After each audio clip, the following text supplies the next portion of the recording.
Okay, welcome back to the training. So I'm just going to share my screen again.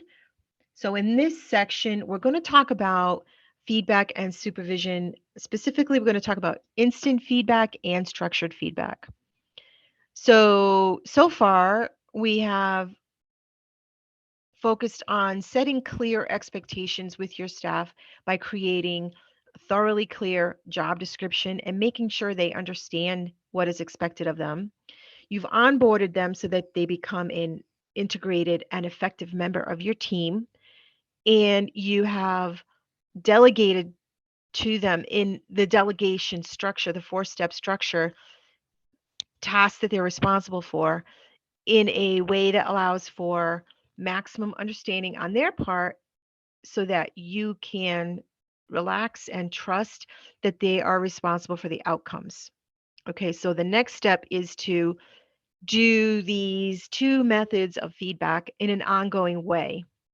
We also talked about the coach approach. So you can integrate the coach approach in the sense of catching them when they are doing something correctly. And also, if there's a gap, helping them overcome those gaps. So let's talk about what is instant feedback and structured feedback. And you need to be doing a combination of these. So instant feedback is feedback that you give in the moment.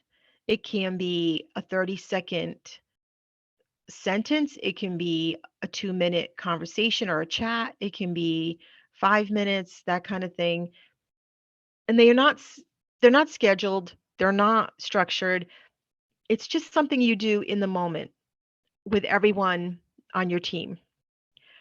As opposed to structured feedback, which are structured meetings that could be anywhere from 30 minutes to an hour, depending on the complexity of the role of the person that reports to you. So this falls into the category below, which is developing your manager and supervisor skills. So it's also fits into clarifying job expectations. So you're giving feedback on what they are responsible for.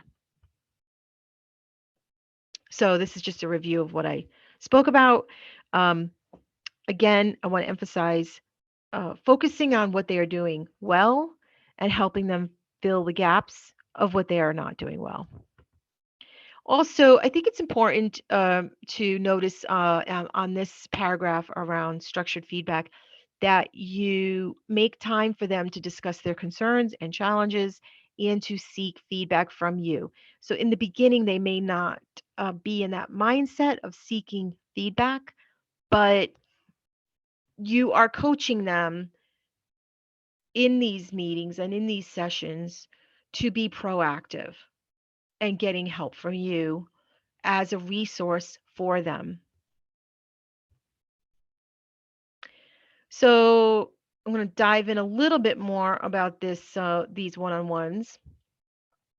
So the best practices for doing the one-on-ones, which is the structured, is that they be regularly scheduled, that they never be missed. So you may need to reschedule, but that you just don't skip them.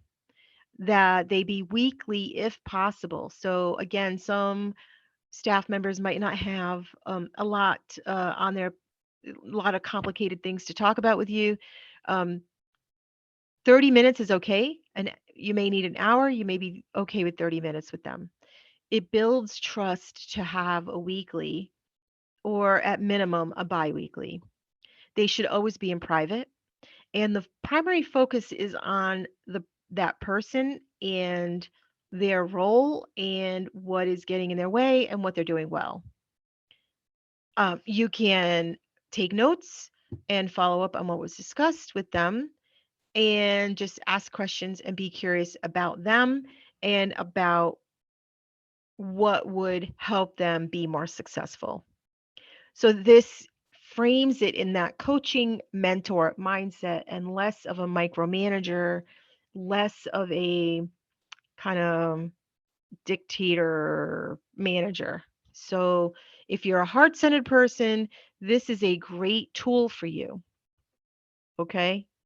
The heart-centered approach. So now that we've covered that, I'm going to end the recording here and I will see you in the next video.